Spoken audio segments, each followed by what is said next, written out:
Hello anime lovers, स्वागत है आपका वाइपर एनिमे एक्सप्लेन्ड चैनल पर। और आज हम शुरू करने वाले हैं डैंडेडन के सीजन 2 को। इसके पिछले सीजन की लिंक आपको डिस्क्रिप्शन में मिल जाएगी। तो चलिए जानते हैं इसकी आगे की कहानी को सीजन 2 के एपिसोड नंबर 1 के साथ। अब तक हमने देखा कि मोमो और ओकारुन जीजी के घर का भूत भगाने आते हैं, लेकिन मोमो को यहाँ कोई भूत नहीं मिलता। फिर मोमो हॉट स्प्रिंग में नहाने चली जाती है। वहीं ओकारुन और जीजी को घर के अंदर एक सीक्रेट कमरा मिलता है जिसमें ढेर सारे तालिस्मान पड़े हुए थे। वहीं इधर मोमो के हॉट स्प्रिंग में कुछ आदमी आ जाते हैं जो उसकी तरफ बढ़ने लगते हैं। वो उन पर अपनी पावर यूज करने का सोचती है तो एक आदमी उसके हाथ पकड़ लेता है और उसे पानी में डुबा देता है। पर तभी उस आदमी को पानी की एक धार आके लगती है जिससे वो मोमो को छोड़ देता है। मोमो यहाँ से भागने की कोशिश करती है और उन सब आदमियों पर लकड़ी की फेंस आ गिरती है जिससे वो वहीं पर फंस जाते हैं। एक आदमी फिर भी मोमो की टांग पकड़ लेता है तो उसके ऊपर घर की पूरी दीवार ही आ गिरती है। ये सब असल में टर्बो ग्रैनी ने किया था जो खुद भी हॉट स्प्रिंग में बैठी हुई थी। मोमो उससे पूछती है कि वो यहाँ कैसे आ गई है तो टर्बो बताती है कि उसने जब सेइको को हॉट स्प्रिंग वाली जगह के बारे में बात करते सुना था तो वो चुपके से मोमो के बैग में आके छुप गई थी और इनके साथ यहाँ आ गई। मोमो बोलती है कि अब हम टूटी दीवार का क्या करेंगे तो टर्बो बोलती है कि छोड़ो इसे, ये जगह वैसे भी बहुत पुरानी हो गई थी तो किसी को कोई फर्क नहीं पड़ेगा। तभी टाउन के कुछ लोग यहाँ आ जाते हैं और पूछते हैं कि ये तोड़फोड़ किसने की। मोमो और टर्बो छुप गई थी तो उन्हें लगता है कि ये काम इन आदमियों ने ही किया होगा और वो उन्हें डांटने लगते हैं कि तुम तो कीतो फैमिली वाले हो ना। और फिर ये आदमी पूरे टाउन में भागने लगते हैं। मोमो टर्बो का शुक्रिया करती है उसे बचाने के लिए तो टर्बो कहती है कि तुम्हें कौन बचाएगा, ये काम तो उससे अपने आप ही हो गया। मोमो अब पूछती है कि तुमने जीजी का घर देखा था ना, मुझे तो उसमें कोई भूत नहीं दिखा, तुम्हें क्या लगता है। जिस पर टर्बो ग्रैनी बोलती है कि वो घर तो इंसान के खून से सना हुआ है। इधर ओकारुन और जीजी ने उस सीक्रेट कमरे में एक छेद कर दिया था। उन्हें समझ नहीं आता कि वो अब क्या करे और वो मोमो के आने का इंतजार करने लगते हैं। तभी इनके घर की घंटी बजती है। इन्हें लगता है कि ये मोमो होगी और जीजी दौड़कर दरवाजा खोलता है, लेकिन ये तो 5 डरावनी दिखने वाली औरतें थीं। ये सब अंदर आके यहाँ खाने की पार्टी शार्टी करने लगती हैं। नाकी नाम की औरत जीजी को भी नाश्ता करने को बोलती है लेकिन वो मना कर देता है। नाकी कहती है कि शाबाश, ऐसे ही डिसिप्लिन में रहा करो। मैं इतनी अच्छी हूँ कि तुमसे इस घर का रेंट भी नहीं लेती हूँ क्योंकि तुम्हारे पेरेंट्स हॉस्पिटल में हैं, वरना तुम सड़क पर धक्के खा रहे होते, तो तुम्हें हमारा शुक्रगुजार होना चाहिए। ओकारुन पूछता है कि अरे यहाँ चल क्या रहा है तो जीजी बताता है कि ये किराए का घर है और जब से उसके पेरेंट्स हॉस्पिटल में हैं उसने रेंट नहीं दिया है और ये सब कीतो फैमिली से हैं, यानी यहाँ की मकान मालकिन, और इनकी वजह से ही मेरे पास रहने के लिए घर है। ओकारुन कहता है कि फिर तो हमने दीवार में छेद करके बहुत बुरा काम किया है। उस छेद को फिलहाल इन्होंने एक पोस्टर से छुपा दिया था। नाकी अब जीजी से पूछती है कि तुम हमें बिना बताए कहाँ गायब हो गए थे तो जीजी बोलता है कि ये मेरा दोस्त मुझसे मिलना चाहता था तो मैं इसे ही लेने गया था।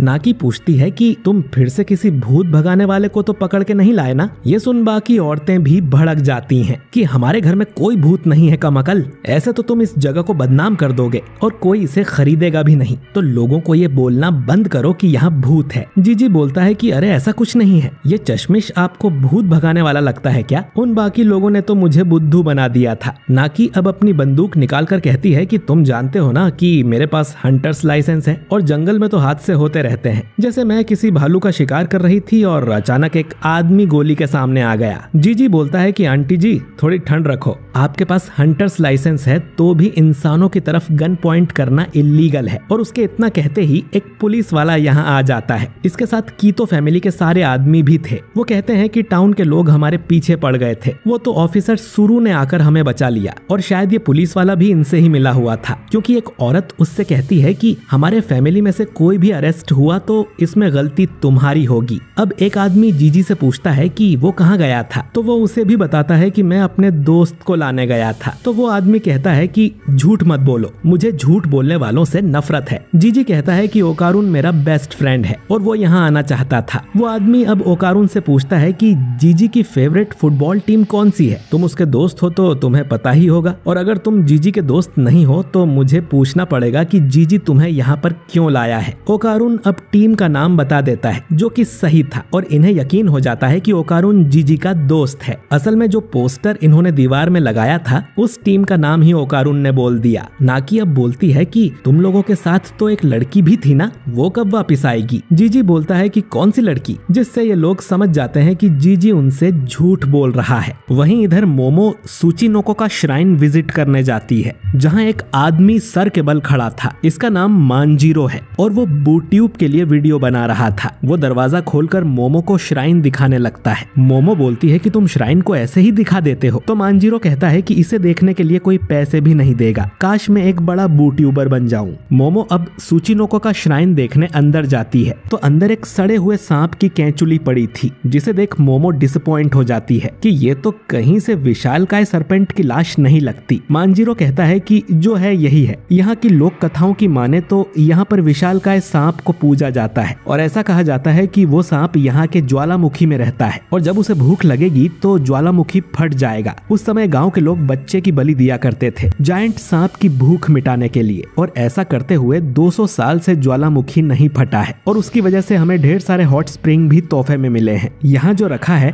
वो बस उस जायंट सांप की कैंचुली है और इसकी पूजा करके हम ज्वालामुखी को फटने से रोकते हैं। मोमो पूछती है कि तो फिर सूचिनोको वाली बात? तो मांजीरो कहता है कि ये नाम तो हमने ऐसे ही रख दिया था ताकि ज्यादा से ज्यादा टूरिस्ट यहाँ घूमने आए, जैसे कि तुम आ गई। कई लोगों में दिमाग की कमी होती है और वो जायंट सांप वाली बात को सच मान लेते हैं और उसके लिए इंसानों की बलि देने को भी तैयार हो जाते हैं। इसीलिए मैं यहाँ आने वाले सब लोगों को सच बताता हूँ ताकि आज की पीढ़ी ऐसा कोई पाप ना करे। वैसे तो मैं सच में एक बूट्यूबर बनना चाहता हूँ। अब मोमो कहती है कि तो ये कहानी तुम बूट्यूब पे क्यों नहीं डाल देते? जो सुन मांजीरो हैरान हो जाता है कि ये आइडिया उसे पहले क्यों नहीं आया। मोमो वापस जाने लगती है और सोचती है कि मतलब कोई सूचिनोको है ही नहीं। ओकारुन ये सुनकर बहुत डिसअपॉइंट होगा, पर उसे वो बड़े सांप वाली स्टोरी जरूर अच्छी लगेगी। मोमो अब वापस घर आ जाती है और सोचती है कि अब तक तो जीजी और ओकारुन में अच्छी दोस्ती हो गई होगी। जैसे ही वो गेट खोलती है तो देखती है कि ओकारुन और जीजी जमीन पे बेहोश पड़े थे और उनके आसपास वो कीतो फैमिली के मर्द और औरत खड़े थे।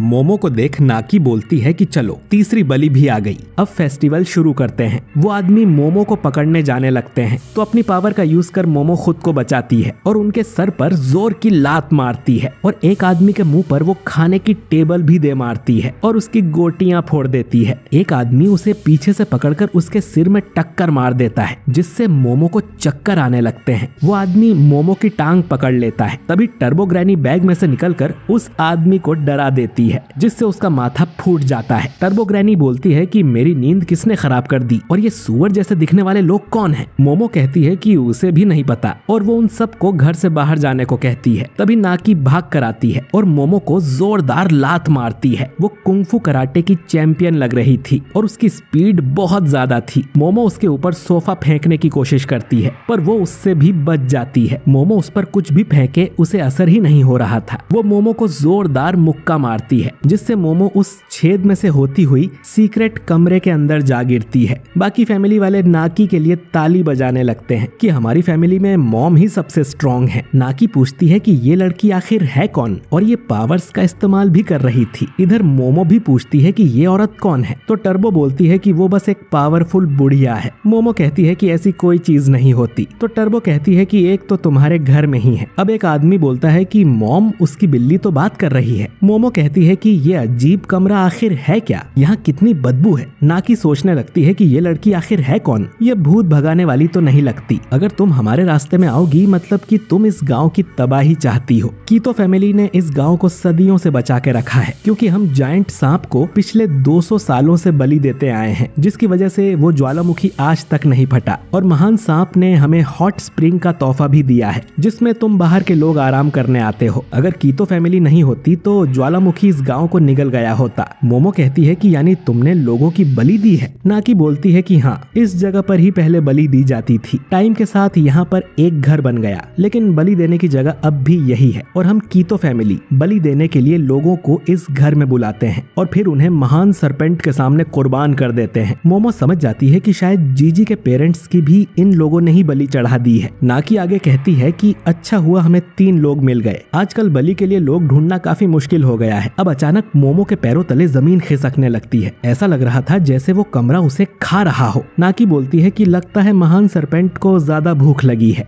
मोमो अपनी पावर का यूज कर यहाँ से निकलने की कोशिश करती है तो वो लोग धक्का मार के उसे वापस अंदर गिरा देते हैं। कि हम तुम्हें यहाँ से बाहर नहीं जाने देंगे और तुम महान सरपेंट के पेट के अंदर जाओगी। मोमो फिर से कमरे में धंसने लगती है। तभी ओकारुन और जीजी सोफा उठाकर उन लोगों पर पटक देते हैं और ओकारुन हाथ देकर मोमो को बाहर खींचने की कोशिश करता है, लेकिन सोफे के साथ वो दोनों और कीतो फैमिली के सारे लोग भी उस कमरे के अंदर आ गिरते हैं। वो कमरा अब बहुत ही ज्यादा बड़ा हो गया था और उसके अंदर ढेर सारे घर आ गए थे। जीजी एक घर से लटका हुआ था और वो एक गहरी खाई में जा गिरता है, पर वो एक मुलायम चीज पर गिरा था। असल में वो उस विशालकाय सांप के ऊपर जाके गिरा था जो निकल के बाहर आता है और उसके इंसानों जैसे दांत थे। कीतो फैमिली उसकी जय करने लगती है कि आपके दर्शन करके हमें बहुत खुशी हुई और एक पोज में खड़े हो जाते हैं ताकि वो सरपेंट इन्हें भी ना खा ले। नाकी कहती है कि हम इन तीनों को आपके पास बलि देने लाए हैं। मोमो बोलती है कि यानी वो कहानियां सच थीं कि यहाँ पर जायंट सरपेंट है। टर्बो ग्रैनी बताती है कि वो कुरागारी है और ओकारुन को याद आता है कि कुरागारी तो बड़े से केंचुए को बोलते हैं। ट्रेन में उसने पढ़ा था